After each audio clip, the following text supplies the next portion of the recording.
அகர முதல எழுத்தெல்லாம் ஆதிபகவன் முதற்றே உலகு. உலகம் யாவையும் தம்புள ஆக்கலும் நிறைபெறுத்தலும் நிக்கலும் நீங்கள அழகிலா விளையாட்டு உடையாரவார் தலைவர் அன்னவர்க்கே சரண் நாங்களே. நன்மையும் செல்வமும் நாளும் நல்குமே, திண்மையும் பாவமும் சேர்ந்து தேயுமே, ஜென்மமும் மரணமும் இன்றி தீருமே, இம்மையே ராமா என்ற இரண்டெழுத்தினாகால். பேரன்பு சான்ற பெரியோர்களே, தாய்மார்களே, ஆன்மீக அன்பர்களே, இதிகாச நேயர்களே, இலக்கிய பிரியர்களே, உங்கள் அத்தனை பேருக்கும் முனுகை ராமச்சந்திரனின் முதன்மையான வணக்கம். இன்றைய தினத்திலே ராமாயணத்திலே இருந்து ஒரு கதையை பார்க்க போகிறோம். நேற்றைய தினத்திலே எங்கே விட்டோமோ அந்த இடத்திலே இருந்து பார்க்க போகிறோம். நேற்றைய தினத்திலே ராமாயணத்தில் எங்கே விட்டோம்? போர்க்கோலம் பூண்டு விட்டான் கும்பகர்ணன். அந்த கும்பகர்ணனை எடுத்து நீலன் வந்தான், அங்கதன் வந்தான், அனுமன் வந்தான். அதற்கடுத்து இப்பொழுது லக்குவன் வந்தான்.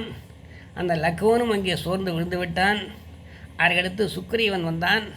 அந்த சுக்ரீவனுக்கும் கும்பகர்ணனுக்கும் மற்போர் நடந்தது, மல்யுத்தம் நடந்தது. அடுத்தவன் மூர்ச்சியாகி விழுந்தான். அந்த மூர்ச்சியாகி விழுந்த அந்த சுக்ரீவனை அப்படியே கடத்தி கொண்டு போய்விட வேண்டும் என்பதற்காக அந்த சுக்ரீவனை மார்போடு அணைத்து இலங்கையினுடைய வாசலை நோக்கி சென்றான் கும்பகர்ணன் என்கின்ற அளவிலோடு. நேற்றைய தினத்திலே கதையை முடித்தோம். விட்ட இடத்திலே இருந்து இப்பொழுது மீண்டும் துவங்குகிறோம். ஆக கும்பகர்ணன் சுக்கிரீவனை தன் மார்போடு அணைத்து, மூர்ச்சியாக விழுந்திருக்கக்கூடிய சுக்கிரீவனை மார்போடு அணைத்து நேராக இலங்கையினுடைய வாயிலை நோக்கி நடக்கத் தொடங்கினான். இதனை கண்டான் ராமன் கண்டான். கும்பகர்ணன் செல்லும் வாயிலை சரகுடங்களால் அடைத்தான். ஆக கும்பகர்ணன் செல்லக்கூடிய வாயிலில் சென்றுவிட்டால் பிறகு அந்த சுக்கிரீவனை பார்ப்பது கடினம், அடுத்து அந்த கும்பகர்ணனையும் பார்ப்பது கடினம். அதனாலே அந்த மிகப்பெரிய வாயில் இருக்கிறது. அந்த இலங்கைக்கு அரண்மனைக்கு உள்ளே செல்லக்கூடிய வாயில், அந்த வாசற்படியை அடைத்துவிட வேண்டும் என்பதற்காக ராமபிரான் வில்லை எடுத்தார், அம்பு தொடுத்தார். அம்புகள் புறப்பட்டன. அந்த அம்புகள் வரிசையாக அப்படியே குறுக்கவும் நெடுக்குமாக அங்கே அந்த வாயிலை அடைத்துவிட்ட காரணத்தினால் உள்ளே போக முடியாமல் இருந்த அந்த கும்பகர்ணன் பின்னேலை திரும்பி ராமனை பார்க்கிறான். ராமனை பார்க்கிற போது, ராமனே, நான் உன்னுடைய தலைவையாக விளங்கக்கூடிய சுக்கிரீவனை என்னோடு சண்டையிட்டான், மூர்ச்சியாக விழுந்தான். இவனை கடத்தி கொண்டு போக வேண்டுமாறுக்காக வாயிலை நோக்கி நடந்தேன். நீயோ அந்த அம்புகளாலே சரகூடம் அடைத்து விட்டாய். ஆகவே இப்பொழுது நான் உன்னத்திலே சிலதை பேசப்போகிறேன் என்று சொல்லி, மாக்க வந்தனும் வழி சொலைந்த வாலியாம் பூக்க வந்து உன்னியும் போலும் என்றியனை தாக்க வந்தனை வந்தனை இன்னுயிர் காக்க வந்தனை இது காணத்தக்கதால் நீ என்ன செய்தாய்? அடே ராமா, நீ காட்டிலே தெரிந்தபோது கவந்தன் என்று சொல்லக்கூடியவனை அங்கே அழித்தாய். அது மிகப்பெரிய சாதனையாக நினைத்து கொண்டிருக்கிறாய். வழி சொலைத்த வாலியாம், அதாவது வாலி என்று சொல்லக்கூடியவனை அங்கே அழித்து விட்டாய். ஆகவே அவனையும் நீ அழித்து விட்ட காரணத்தினால் நீ மிகப்பெரிய வலிமையான ஆள் என்று நினைத்து கொண்டிருக்கிறாய். என்னை இப்போது நீ தாக்க வந்திருக்கிறாய். இவன் தன்னை இன்னுயிர் காக்க வந்தனை என்னுடைய கையிலே அகப்பட்டு கொண்டு மார்போடு அணைத்திருக்கக்கூடிய இந்த சுக்கிரீவனை காப்பதற்காக அங்கே சரகூடத்தை அமைத்து வாயில் வழியாக செல்ல முடியாது செய்துவிட்டாய். இதை தேவர்களும் மற்றவர்களும் எல்லோரும் பார்த்து கொண்டு இருக்கிறார்கள். இப்பொழுது நான் சொல்லுகிறேன். உம்பியை உணர்ந்திலேன், அவனுக்கு உறுதியாம் தும்பியை உணர்ந்திலேன், தொடர்ந்த வாலிசன் தம்பியை முனைந்திலேன், சமரம் தன்னில் யான் அம்பியில் சிலையினாய் போழென்று ஆதலால். எனக்கு உன்னுடைய தம்பியாக ராமா, உன்னுடைய தம்பியாக விளங்கக்கூடிய இலக்குவன் மீது எனக்கு கோபம் வரவில்லை. அவனுக்கு உறுதியாக விளங்கக்கூடிய அனுமன் மீது எனக்கு கோபம் வரவில்லை. வாலியனுடைய மகனாக விளங்கக்கூடிய அங்கதன் மீது எனக்கு கோபம் வரவில்லை.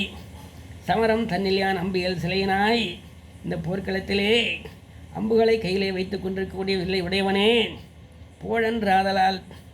அவர்கள் மீதெல்லாம் கோபப்பட்டு, அவர்கள் மீதெல்லாம் ஆத்திரப்பட்டு அவர்களையெல்லாம் வெல்லுவது எனக்கு ஒரு பெரிய பெருமை இல்லை என்ற காரணத்தினால் நான் அவர்கள் மீதெல்லாம் நான் கோபப்படவில்லை. இப்பொழுது நான் கோபப்படுவது யார் மேல் என்று சொன்னால் உன்மேல்தான். உன்மேல்தான் இப்பொழுது கோபப்படுகிறேன். தேடினன் திருந்தனன் நின்னை திக்கிறந்து ஓடியது உண்டை உன்படை உம்பி ஓய்ந்தொரு மாடூர நடந்தனன் அனுமன் மாறினான். அனுமன் பாடினான் ஈடுறும் இவனை கொண்டெழுதின் எஜினேன்.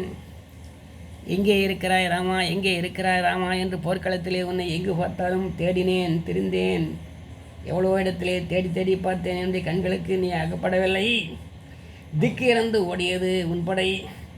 உன்னுடைய வானரப்படையெல்லாம் எனக்கு முன்னாலே நின்று போரிட முடியாமல் எல்லா திசைகளிலும் ஓடி ஒளிந்து விட்டது. உம்பி ஓய்ந்து உன்னுடைய தம்பியாக விளங்கக்கூடிய லக்வன் கூட என்னிடத்திலே போரிட்டு அவனும் இங்கே அசதி அடைந்து கடைசியிலே மூர்ச்சி அடைந்து பின்னால் பின்பொன் நோக்கியவன் போடிவிட்டான். அதற்கடுத்து அனுமன் பாடினான். இங்கே இலங்கையெல்லாம் வந்து அழித்து விட்டு சென்றானே அனுமன்.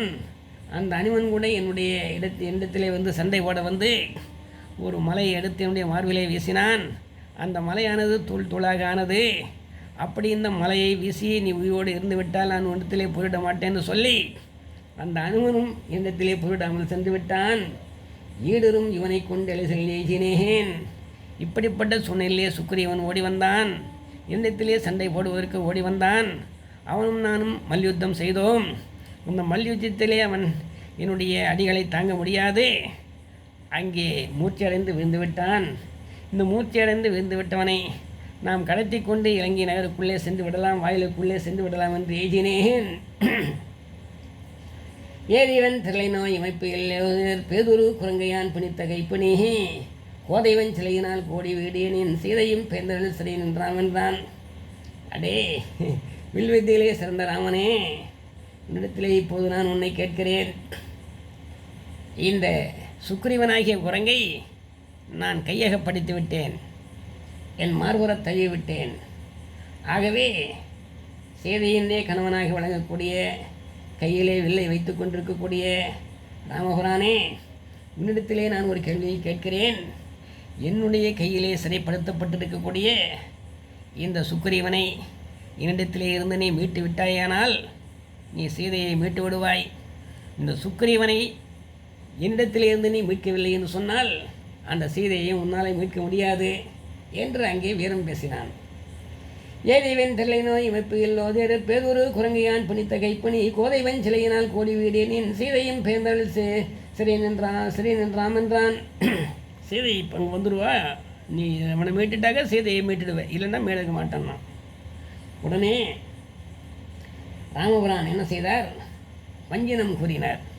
நீ ஒரு வஞ்சினம் கூறுகிறாய் அல்லவா, நானும் இப்பொழுது ஒரு வஞ்சினம் கூறுகிறேன் என்று சொல்லி அங்கே ஒரு சபதத்தை சொல்லுகிறார். எண்டலம் ஒருவளித்து ராமன் யானுடைய ஈந்துணை ஒருவனை எடுத்ததோழனும் குண்டினை அணிந்து நான் குறைக்கலேன் எனின் பின்றிலேன் உனக்கு வில் பிடிக்கலேன் என்றான். அடே கும்பகர்ணனே, இந்த சுக்கிரீவனை நீ மீட்டுவிட்டால் சீதையை மீட்பாய், இந்த சுக்கிரீவனை மீட்காவிட்டால் நீ சீதையை மீட்க முடியாது என்று வீரம் பேசுகிறாய். இப்போது நானும் ஒரு வீரத்தை இங்கே பேசுகிறேன் என்று சொல்லி அங்கே ஒரு புன்முறுவல் செய்து ராமபுரான் என்ன செய்தார்? யானுடைய இன்துணை ஒருவனை எடுத்த தோழனும் என்னுடைய இன்துணைவனாக இனிய துணைவனாக விளங்கக்கூடிய சுக்ரீவனை நீ தோளோடு அணைத்து கடத்தி சென்று கொண்டிருக்கிறாய். அப்படி கடத்தி கொண்டிருக்கக்கூடிய அந்த குன்றை போல் இருக்கக்கூடிய அந்த தோளை வீழ்த்தி அந்த சுக்ரீவனை நான் மீட்கிறேன். அப்படி மீட்காவிட்டால் இனிமேல் என் கையிலே வில்லையை எடுக்க மாட்டேன். இது ஆணை, இது சத்தியம், இது என்னுடைய சபதம் என்று சொல்லி அங்கே சபதத்தை எடுத்தான். இப்படி தான் என்ன பண்ணால் ராமபுரான் கல்யாணம் முடிஞ்சு வருகிற போது எதிரில் பரசுராமன் வந்தான். பரசுராமன் வந்து என்ன செய்தான்? அப்படியே வழியில் மடக்கினான். அப்படியே ஒரு கள்ளக்கடத்தல்கார மாதிரி திடீர்னு கொள்ளைக்காரனுங்க மாதிரி பஸ்ஸில் வந்து கொள்ளையடிக்கிறாங்களே, ஏரோப்ளேன்லேயே வந்து கொள்ளையடிக்கிறாங்களே, ரயிலில் ஏறி கொள்ளையடிக்கிறாங்களே, அதே போல் இந்த பரசுராமன் ராமனுடைய எதிரிலே வந்தான். கல்யாணம் முடிந்து அங்கே மிதிலையிலிருந்து புறப்பட்டு அயோத்திக்கு வருகிற போது எதிரில் வந்து என்ன பண்ணான்? அடே ராமா, ஓட்டை வில்லை உடைத்து விட்டு வந்த ராமா, இதோ இந்த வில்லை ஒடித்து காட்டு பார்க்கலாம். சிவதனுசு சிவங்கையில் இருந்தது. விஷ்ணு தனுசு விஷ்ணு கையில் இருந்தது. இந்த 2 வில்லையும் எந்த வில்லு பலன்னு பார்த்தாங்க. 2 பேரும் சண்டை போடுகிற போது சிவனுடைய கையில் இருந்த வில்லானது வீரல் வெட்டு விட்ட காரணத்தினால் விஷ்ணுவுடைய கையிலே இருக்கக்கூடிய வில் பலம் மிக்கது, அது பலமில்லாத வீரல் வெட்டு விட்டது என்று சொல்லி அவன் இருசி அவனிடத்திலே கொடுத்தான். அடுத்து அங்கே ஜனக மகாராஜாவுக்கு வந்தது. கடைசியிலே இந்த வில்லை வளைப்பவனுக்குத்தான் செய்து என்று சொன்னார் ஜனக மகாராஜா.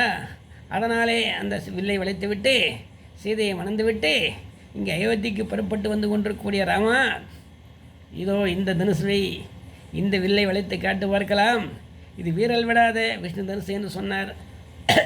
அப்படி சொன்ன உடனே தசரத சக்கரவர்த்தி மற்றவங்க எல்லாமே அப்படி மூர்ச்சியாகி கீழே வந்துட்டாங்க. அந்த நேரத்தில் அவர் என்ன செய்தார், ராமபுரான் அப்படி ஒரு புன்முறுவல் ஒரு புன்முறுவல் செய்து என்ன செய்தார், கொடு அந்த வில்லை என்று வாங்கினார். கொடு என்று வாங்கிய போது சீதையுடைய கருத்திலே ஓடுற மாலையை எவ்வளோ லாபகமாக வாங்குவாரோ அதே போல் அந்த வில்லை வாங்குறார். ஏற்கனவே ஒடிந்து போன வில்லையே 60,000 பேர் தூக்கிட்டு வந்தாங்க.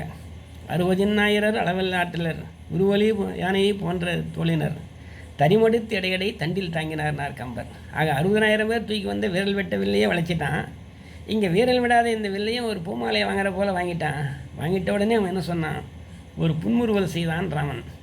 அந்த பரசுராமனை பார்த்து ஒரு புன்முறுவல் செய்து, பூதலத்தரசையெல்லாம் பொன்றுவித்தனை என்றாலும் வேதவித்தாய மேலோன் மைந்தன் நீ கொல்லலாகாது, அம்பிது பழிப்பதென்றால் யார் இதற்கு இலக்கமாவது என்று கேட்டான். பூதலத்தில் ஏறக்கூடிய 21 தலைமுறை அசரையெல்லாம் கொன்று குவித்தாய். அந்த கொன்று குவித்து வித்த அந்த இரத்தத்தை எல்லாம் ஒரு குளமாக ஆக்கி அந்த இரத்தத்திலே தலைமூழ்கி உன்னுடைய தந்தைக்கு பிதுக்கடன் செய்தாய். யாரோ ஒரு சத்திரியன் கொன்று விட்டான் உன் தந்தையை என்பதற்காக. அதற்காக நீ இப்படியெல்லாம் எவ்வளோ அக்கிரமங்களை அநியாயங்களை செய்துவிட்டாய். அப்படி அக்கிரமங்களை அநியாயங்களை செய்துவிட்ட உன்னை நான் அழிப்பது பாவமல்ல.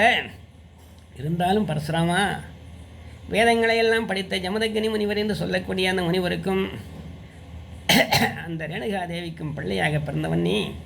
ஆகவே உன்னை கொல்லுவதற்கு மனசு வரவில்லை. இதற்கு என ஒரு இறைகொடு என்கிற போது அவன் என்னுடைய தவத்தையெல்லாம் எடுத்துக்கொள் என்று சொன்னான். ஆகவே மார்பின் வழியாக அம்பு புகுந்து முதுகின் வழியாக வெளியே வந்தது. எந்த விதமான அறிகுறியும் இல்லை. அவருடைய தவத்தையெல்லாம் அந்த அம்பானது வாரி சென்று விட்டது. அவர் பல் பிடுங்கப்பட்ட பாம்பாக ஆனார். இதனால்தான் எதிர்காலத்திலே மகாபாரத போர் வருகிற போது பீஷ்மருக்கும் அந்த பரசுராமருக்கும் பிரச்சனை வந்தபோது அந்த கடவுளுடைய அவதாரமாக விளங்கக்கூடிய பரசுராமரே அந்த மனிதனாக விளங்கக்கூடிய பீஷ்மரிடத்திலே தோற்றார். ஏனென்று சொன்னால் ராமபுரான் இங்கே அவருடைய தவத்தையெல்லாம் வீரத்தையெல்லாம் வாங்கிவிட்டார். ஆக அப்பொழுது என்ன செய்தாராம், அந்த ராமன் பரசுராமனை பார்த்து இந்த வில்லை எதிரில் வந்த உடனே அப்படியே தசரமா சக்கரவர்த்தி மயங்கி வந்துட்டாரே, அந்த மாதிரி இந்த ராமனும் மயங்கி விழுவான்னு பார்த்தாராம். அப்போ ராமபுரான் என்ன செய்தாராம், சிறிய ஒரு புன்முறுவலை செய்து அந்த வில்லை கொடுத்து வாங்கினாராம்.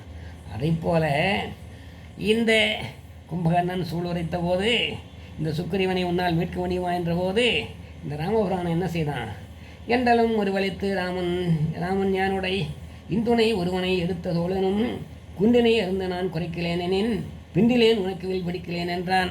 இந்த சுக்கிரீவனை மீட்கவில்லை என்று சொன்னால் அதுக்கடுத்து நான் வில்லையா அம்பையுமே தொடமாட்டேன் அப்படின்னு சபதம் பண்ணார். அடுத்து ராமன் கும்பகர்ணன் நெற்றியின் மீது உடனே ஒரு அம்பை விட்டான். கும்பகனுடைய நெற்றியின் மீது அம்பு விட்டவுடனே அங்கே ரத்தமானது பெருகி சுக்கிரீவனுடைய மார்பின் மீது முகத்தின் மீது விழுந்தது. அவன் மார்போடு அணைச்சிருந்தான் இல்லையா, அந்த ரத்தமானது விழுந்தது காரணத்தினால பொதுவாக மயக்கமடைந்தவர்கள் மீது தண்ணீர் தெளித்தால் மயக்கம் தெளியணுமாங்க இல்லையா.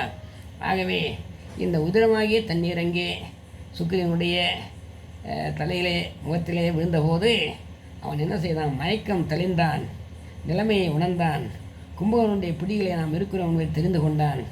அதற்கடுத்து மயக்கம் தீர்ந்து வந்த காரணத்தினால் இவனும் கொஞ்சம் பலம் குறைந்த காரணத்தினால் நெற்றியில் அம்பு விட்டு ரத்தம் பெருகிக்கொண்டே இருந்த காரணத்தினால் இவனும் கொஞ்சம் பலம் தளர்ந்தான் கும்பகர்ணன். உடனே இந்த நேரத்தில் என்ன செய்தான், சுக்கிரீவன் அந்த கும்பகனுடைய பிடியிலே இருந்து புறப்பட்டான். அப்படி புறப்படுவதற்கு முன்னாலே அவனுடைய மூக்கை அறிஞ்சிட்டான். மூக்கை அறியலை, அப்படியே மூக்கை அப்படியே கிள்ளிட்டான் கையால் கிள்ளிவிட்டு அங்கிருந்து கும்பகனுடைய பிடியில் இருந்து அங்கே திணறி வெளியே வந்து நேராக பறந்து வந்து ராமனுடைய அந்த பாசறைக்கு வந்து சேர்ந்தான். விண்டவன் ஆசையும் செவியும் வேரோடும் கொண்டனன் எடுத்து போய் தவறை கூடினான். அந்த கும்பகனுடைய மூக்கையும் அந்த காதுகளையும் அப்படியே கைகளால் கிள்ளி அப்படியே துண்டு பண்ணி எடுத்துக்கிட்டு நேராக ராமனுடைய பாசறையை வந்து சேர்ந்தான். கும்பகர்ணன் ராமனுக்கும் போர் தொடங்கியது. அப்போ சொன்னான், நீ வந்து சுக்கிரீவனை மீட்க மாட்டான்னு சொன்னியே, மீட்டால்தான் சீதையை மீட்க முடியும்னு சொன்னியே, இப்போ சுக்கிரீவனை மீட்டு விட்டேன் என்று சொல்லி ராமபுரம் சொல்லுகிற போது, உடனே இப்போதே உன்னை நான் வென்று காட்டுகிறேன் பார் என்று சொல்லி அந்த கும்பகர்ணன் என்ன செய்தான், மூக்கு இல்லாவிட்டாலும் பரவாயில்லை, செவி கிள்ளி எடுத்துக்கொண்டு சென்றாலும் பரவாயில்லை, தேர்களை கொண்டு வாருங்கள், குதிரைப்படையை கொண்டு வாருங்கள், யானைப்படையை கொண்டு வாருங்கள் என்று சொல்லி அங்கே தேர்ப்பாகனை வரவழைத்து அங்கே மிகப்பெரிய அரக்கர் கூட்டங்களெல்லாம் அரக்க வீரர்களெல்லாம் வர அங்கே ராமனுக்கும் கும்பகர்ணனுக்கும் போர் நடந்தது. அப்படி போர் நடந்தபோது என்ன செய்தான் ராமபிரான், என்ன செய்தான், நீ வந்து அந்த தேரை அழித்தான், தேர் சாரதியை அழித்தான், தேரிலே பூட்டப்பட்ட குதிரைகளை அழித்தான், யானை படைகளை அழித்தான். கும்பகர்ணனுக்கு ஆதரவாக வந்த அரக்கர் குலத்தையெல்லாம் ராமபிரான் கொன்று குவித்தான். கொன்று குவித்தவுடனே நிராயுதபாணியாக கும்பகர்ணன் நிற்கிறான். நிராயுதபாணியாக நிற்கிறான். நெற்றியிலிருந்து ரத்தம் ஒழிக்கொண்டே இருக்கிறது. சுக்கிரீவனும் விடுபட்டு போயிட்டான். மூக்கையும் காதையும் கிள்ளிட்டு போயிட்டான். இப்படிப்பட்ட நேரத்திலே எந்த விதமான ஆள் துணையும் இல்லாமல் நிராயுதபாணியாக நின்று கொண்டிருக்கிறான். அப்படி நிராயுதபாணியாக நின்று கொண்டிருக்கிற போது ஏதியோடு எதிர்வரும் துணை இழந்தனை எதிர் ஒரு தனி நின்றாய், நீதியோனுடன் பிறந்தனை ஆதலின் நின் உயிர் நினக்கு ஈவேன், போதியோ பின்றை வருதியோ அன்றினின் போர் புரிந்து இப்போதே சாதியோ உனக்கு உருவது சொல்லுதி சமயவரத் தெரிந்து அம்மாஹாம். அதாவது ராமபிரான் என்ன பண்ணார், ஏற்கனவே உன்னுடைய அண்ணனாக விளங்கக்கூடிய ராவணன் இடத்திலே சண்டைக்கு வந்தான் முதல் நாள் போரிலே. அப்படி முதல் நாள் போரிலே வருகிற போது அவனுடைய மகுடங்களையெல்லாம் பங்கம் செய்து விட்டேன், தேர் சாரதியையும் கொன்று விட்டேன், தேர்ப்படைகளையும் யானைப்படைகளையும் அரக்கர் குலத்தையும் மொத்தத்தையும் அழித்து விட்டேன். அந்த நேரத்தில் நிராயுதபாணியாக நின்றான் உன்னுடைய அண்ணன் ராவணன். அப்பொழுது நிராயுதபாணியாக நின்றக்கூடிய உன்னோடு நான் சண்டையிடுவது நல்லதல்ல, இப்போதே சீதையை விடுவதாயின் உனக்கும் உயிர் பிச்சை தருகிறேன் என்று சொன்னான். ஆனால் ஆவியை விட்டாலும் விடுவேன், தவிர சீதா தேவியை விடமாட்டேன் என்று ராவணன் சொன்னான். அப்படி சொன்ன காரணத்தினால என்ன ஆச்சு, சரி அப்படி சண்டை போடுவதாக இருந்தால் நீ எந்த விதமான ஆயுதம் இல்லாமல் உன்னிடத்தில் சண்டை போடுவது அறமாகாது, நீதியாகாது. ஆகவே இன்று போய் போர்க்கு நாளை வா என்றான் கோசல நாடுடைய வள்ளல். கோசல நாட்டை ஆளுகின்ற வள்ளலாக விளங்கக்கூடிய அந்த ராமபிரான் என்ன செய்தான், இன்று போய் போர்க்கு நாளை வா, போ, நாளை தேர்ப்படை குதிரைப்படை காலாட்படை தேர் எல்லாத்தையும் எடுத்துக்கிட்டு நாளைக்கு வா சண்டைக்கு என்று சொல்லி அனுப்பினான். அதே போன்ற ஒரு நிலைமை இப்போது உனக்கு வந்திருக்கிறது கும்பகர்ணா, உன் அண்ணனுக்கு வந்த அதே நிலைமை இப்போது வந்திருக்கிறது. ஆகவே நீ இப்போது நிராயுதபாணியாக நிற்கிறாய். ஆகவே நிராயுதபாணியாக நிற்கக்கூடிய நீ இன்றைக்கு போய்விட்டு நாளைக்கு மீண்டும் படையோடு வளர்கிறாயா அல்லது இப்படியே போயிட்டு போகிறாயா என்று கும்பகர்ணனை பார்த்து ராமன் கேட்டான். அப்படி ராமன் கேட்டவுடனே பார்த்தான், யாரே கும்பகர்ணன் பார்த்தான், ஏற்கனவே என்னுடைய தங்கையாக விளங்கக்கூடிய சூர்பனகனுடைய மூக்கை உன்னுடைய தம்பியாக விளங்கக்கூடிய இலக்குவன் அறுத்து விட்டான். இப்பொழுது சுக்கிரீவனுக்கும் எனக்கும் நடந்த போரிலே என்னுடைய மூக்கையும் அவன் கிள்ளி கொண்டு போய்விட்டான். இந்த மூக்கில்லாத முகம் என்று ஒரு முகம் ஆகிவிட்டது. மூக்கில்லாத முகத்தை பார்த்து எல்லோரும் வெல்லுவார்கள். ராவணா, உன் தங்கைக்கு தான் மூக்கை அறிந்தார்கள்னா உன் தம்பியாக விலகக்கூடிய கும்பகனுடைய மூக்கு கூட கிள்ளி எடுத்துன்னு போயிட்டாங்களேன்னு எல்லாரும் கேவலமாக பேசுவார்கள். ஆகவே நான் மூக்கில்லாத முகத்தோடு நான் இலங்கை நகருக்குள்ளே செல்ல விரும்பவில்லை. ஆகவே நான் தொடர்ந்து சண்டை போடப் போகிறேன் என்று சொல்லி அங்கே சண்டை போட்டான். மூக்கில்லா முகத்தோடு ராவணன் முன்பு செல்ல விரும்பாத கும்பகர்ணன் சண்டையை ராமனிடம் தொடர எண்ணினான். போர் தொழிலில் ஈடுபட்டான். ராமலால் கும்பகனுடைய 2 கைகளையும் ராமன் துணித்தான். என்ன செய்தான், இந்த கைகளை வைத்துக்கொண்டே மலைகளையும் மரங்களையும் பிடுங்கி பிடுங்கி அடித்து கொண்டிருந்தான் கும்பகர்ணன். ஆகவே இந்த 2 கைகளையும் துணித்து விட வேண்டும் என்று சொல்லி 2 கைகளையும் வலது கை இடது கை என்று சொல்லக்கூடிய 2 கைகளையும் அங்கே துணித்து விட்டான் ராமன். அப்படி ராமன் துணித்து விட்டவுடனே என்ன செய்தான், கும்பகர்ணன் 2 கைகளையும் ராமன் துணித்தான். மீண்டும் ஓடி ஆடி சண்டையிட கும்பகர்ணன் 2 கால்களாயும் தான் மிதித்தான். ராமன் அதாவது என்ன செய்தான், 2 கைகள் போய்விட்ட காரணத்தினால் 2 கால்கள் இருக்குதே, அந்த கால்களாலே அங்கே இங்கேயும் ஓடியும் வந்தோம். அப்படியே கால்களாலேயே மலைகளையும் மரங்களையும் அடித்தும் உதைத்தோம். அதையெல்லாம் கால்களாலேயே வீசி அந்த ராமனோடு சண்டையிட்டான். அதனால் கை இல்லாத போது கால்களாலே சண்டை போடுகிறாயா என்று சொல்லி அந்த 2 கால்களையும் ராமபுரான் துண்டித்து விட்டார் அம்பினாலே. ஆகவே பார்த்தான் ராமபுரானுடைய வில்லாற்றலை பார்த்தான். 2 கைகளும் 2 கால்களும் போன பின்னும் கும்பகர்ணன் என்ன செய்தான், வாயினாலே மலைகளை கவ்வி வீசி எறிந்தான். வானர்கள் மீது ராமனின் வில்லாற்றலை பார்த்து வேந்தான் கும்பகர்ணன். இப்படிப்பட்ட மிகப்பெரிய ஆற்றல் படைத்தவனாக விளங்கி கொண்டிருக்கிறானே ராமன் என்று சொல்லி வில்லாற்றலையே வேந்தான் கும்பகர்ணன். மெய் உணர்வு பெற்ற கும்பகர்ணன் ராமனுடன் பேசுகிறான். பார்த்தா 2 கையும் போயாச்சு, 2 காலும் போயாச்சு, இன்னும் நம்ம என்ன செய்ய முடியும், உருண்டு புரண்டு இன்னும் ஒன்றும் பண்ண முடியாது என்று நினைத்து மெய் உணர்வு எய்திய கும்பகர்ணன் ராமனிடத்திலே பேசுகிறான். அப்பா, நீ எவ்வளவு பெரிய நல்லவன் தெரியுமா, ஐயன்மேல் தொழிற்கு 1000 ராவணர் அமைவலர், அந்தோ யான் கையும் கால்களும் இழந்தனன், வேறினி உதவலாம் துணை காணேன். அப்பா, உன்னுடைய வில் தொழிலுக்கு ஒரு ராவணன் இல்லை, 1000 ராவணர்கள் வந்தால் கூட ஒன்றும் வெல்ல முடியாதண்ணா. யார்? கும்பகர்ணன். அதாவது இந்த ராஜ்யம் எனக்கு வேண்டாம், அண்ணன் ராமனுக்கு கிடைக்க வேண்டிய ராஜ்யம் எனக்கு தவறான வழியில் வந்துவிட்டது, ஆகவே இந்த ராஜ்யத்தை நான் தலைமை பொறுப்பு ஏற்க மாட்டேன் என்று பரதன் கூறினான். அப்படி கூறுகிற போது அந்த பரதனை அந்த நாட்டில் இருந்த மக்களெல்லாம் என்ன சொன்னாங்களாம், தாயுரை கொண்டு தாதை உதவியே தரணி தன்னை தீவினை என்ன நேற்று சிந்தனை முகத்தில் தேக்கி போயினை என்ற போழில் போழி நோய் தன்மை கண்டால் 1000 ராமனின் கேள் அவரோ தெரியணும்மா. 1000 ராமனை ஒரு தட்டில் வச்சுட்டு ஒரு பரதனை ஒரு தட்டில் வச்ச விட அந்த பரதனைக்கு ஈடாக மாட்டாங்க 1000 ராமர்கள்னு சொன்னாங்களாம் அந்த அவையில் இருந்தவங்கள்லாம். அப்படி பரதனை போந்தார்களாம். அதை போல இங்கே கும்பகர்ணன் ராமனை புகழ்கிறான்.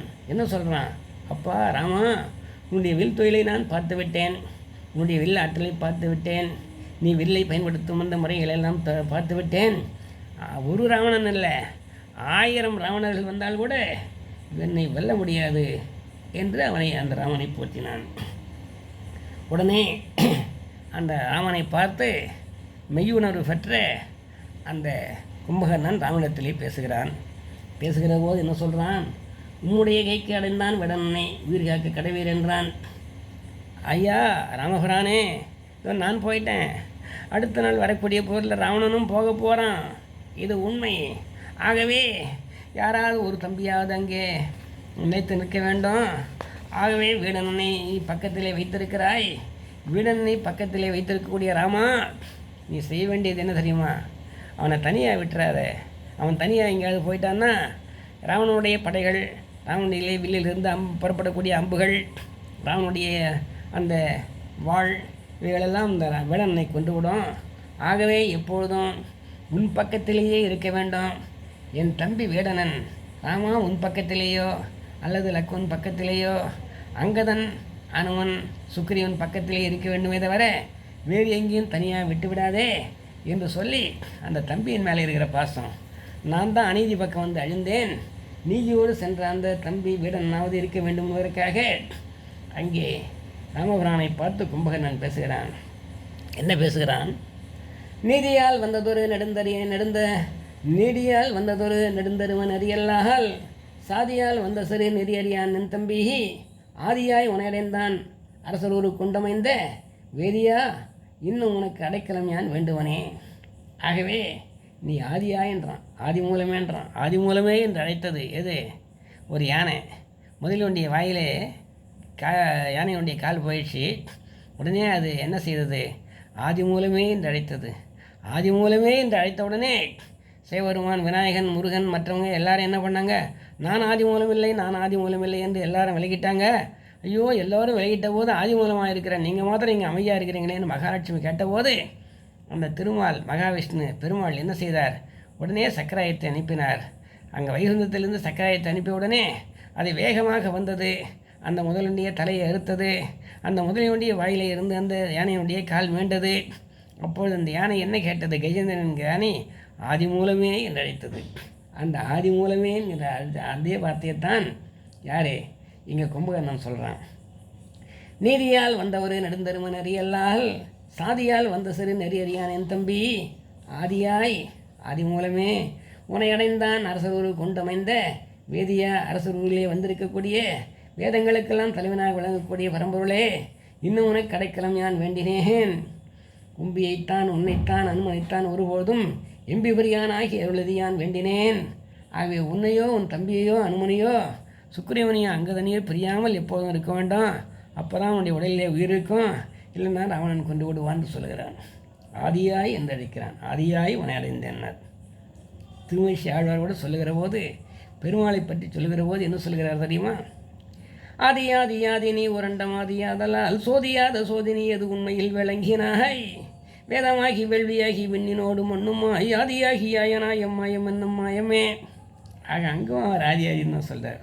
ஆகவே அப்படிப்பட்ட ஆதியாக ஆதி மூலமாக விளங்கக்கூடிய பெருமாளே, திருமாலே, மகாவிஷ்ணுவே, அஷ்டலட்சுமி நாயகனே, நீ என்னுடைய தம்பியை பாதுகாப்பாக வைத்தது.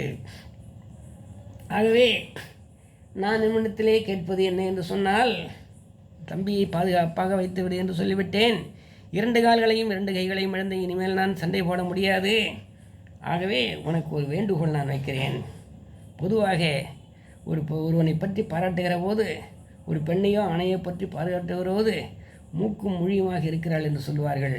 அந்த மூக்கு தான் முகத்திற்கு அழகு. கண்ணுக்கு மையழகு என்று சொல்வார்கள். அடுத்து கவிதைக்கு பொய்யழகு என்று சொல்வார்கள். அகத்திற்கு மெய்யழகு என்று சொல்வார்கள். இந்த முகத்திற்கு மூக்கு அழகு என்று சொல்வார்கள். ஆக முகத்திற்கு மூக்கு தான் அழகு. அந்த மூக்கு போய்விட்டாலே அழகு போய்விட்டது. என்னுடைய தங்கையாக விளங்கக்கூடிய சூர்பனகையின் மூக்கும் போய்விட்டது. இப்பொழுது சுக்கிரீவன் மூலமாக என்னுடைய மூக்கும் போய்விட்டது. ஆகவே இங்கே இருப்பவர்களெல்லாம் மூக்கில்லா முகம் மூக்கில்லா முகம் என்று எல்லோரும் என்னை எழுதுவார்கள். ஆகவே நீ செய்ய வேண்டிய ஒரு வேலை இருக்கிறது ராமா. மூக்கிலா முகம் என்று முனிவர்களும் அமரர்களும் நோக்குவர் நோக்காமை நுண்கணையால் என்கழுத்தை நீக்குவாய் நீக்கியவின் நெடுந்தலையை கருங்கடலுள் போக்குவாய் இது நின்னை வேண்டுகின்ற பொருள் என்றான். ஆகவே ராமா, எனக்கு இப்போது நீ ஒரு அருள் செய்ய வேண்டும். என்ன தெரியுமா? உன்னுடைய வில்லை எடுத்து அம்பு தொடுத்து என்னுடைய கழுத்திலே போகவிட்டு அந்த தலையை தனியாக துண்டித்து அந்த தலையை அப்படியே கொண்டு போய் கடலிலே போட்டு, அந்த மூக்கில்லா முகம்னு யாரும் பார்த்து ஏலம் செய்யக்கூடாது. அவை கடலில் போட்டுவிடு. இந்த உடல் மட்டும் இருக்கட்டும், இந்த உடலை ராவணன் எடுத்து கொண்டு போகட்டும். இதுதான் நான் உன்னை வேண்டுகின்ற வேண்டுகோள் என்று அங்கே தலையை கடலிலே இடுமாறு அங்கே வேண்டினான் கும்பகர்ணன் ராமனிடத்திலே. கும்பகர்ணன் தலையை ராமன் கடலிலே போட்டான். சிரம் கொண்டான். கொண்டதனை தென்கு ஆற்றின் கடும்படையால் அறம் கொண்ட கருங்கடலின் அழுவத்தில் அழித்தினான். ஆகவே என்ன செய்தான்? அந்த கும்பகனுடைய தலையை எடுத்தான். ஒரு அம்பினாலே அதை அப்படியே கொண்டு போனான். கருங்கடலிலே கொண்டு போய் சேர்த்தான். இப்பொழுது குற்றியூரும் குலையூருமாக இருக்கின்றவன் அங்கே உயிரையும் இழந்து விட்டான். தலையும் போயிடுச்சு. ஆனால் குற்றியூரும் குலையூருமாக இருந்த அந்த கும்பகர்ணன் அங்கே விழுந்து விட்டான். 2 கைகள் இல்லை, 2 கால்கள் இல்லை, தலையும் இல்லை, வெறும் முண்டம் என்று சொல்கிறார்களே அந்த உடல் மட்டும்தான் இருந்தது. அப்படிப்பட்ட சூழ்நிலையிலே அங்கே இருந்து கொண்டிருந்தான். ஆகவே அந்த கும்பகர்ணன் இருந்த செய்தியை அரக்கனது தூதுவர்கள் ராவனுக்கு சொல்ல ஓடி வந்தார்கள். ஆகவே இந்த போர்க்களத்திலே வீரசாகதம் செய்து மிகப்பெரிய வீரத்தை காட்டி தன்னுடைய ஆற்றல்களை எல்லாம் காட்டி மிகச்சிறந்த முறையிலே தன்னுடைய வில்லாற்றலை, அடுத்து சொல்லாற்றலை, அடுத்து மல்யுத்த ஆற்றலை, எல்லா விதமான ஆற்றலையும் காட்டி அங்கே வீரமரணம் அடைந்தான் கும்பகர்ணன் என்கின்ற அளவிலோடு இன்றைய தினத்திலே கதையை முடிக்கிறேன். ஆக கும்பகர்ணன் வீரமரணம் அடைந்தான் என்கின்ற அளவிலோடு கதையை முடித்து விட்ட இடத்திலே இருந்து நாளைய தினம் நான் கதையை தொடர்கிறேன் சொல்லி உங்களிடமிருந்து விடைபெற்றுக் கொள்வது முனுகுப்பட்டு ராமச்சந்திரன். முனுகுப்பட்டு ராமச்சந்திரனாகி யான் உங்களுக்கு வைக்கக்கூடிய ஒரே ஒரு வேண்டுகோள் என்ன என்று சொன்னால், ராமச்சந்திரன் முருகை என்கிற பெயரிலே ஒரு யூடியூப் சேனலை பதிவு செய்திருக்கிறேன். அந்த யூடியூப் சேனலை சப்ஸ்கிரைப் செய்து அடியேனை ஆசீர்வதிக்கும்படி உங்கள் அத்தனை பேரையும் கேட்டுக்கொள்கிறேன். இந்த ராமனை கதையை கேட்ட உங்கள் அத்தனை பேருக்கும் என்னுடைய வாழ்த்துக்களையும் நன்றியையும் பாராட்டுக்களையும் தெரிவித்துக்கொண்டு உங்களிடமிருந்து விடைபெற்றுக் கொள்வது முனுகை ராமச்சந்திரன் சொல்லி வாழ்க வளமுடன் நலமுடன் சொல்லி என்னுடைய உரையை முடிக்கிறேன். நன்றி, வணக்கம்.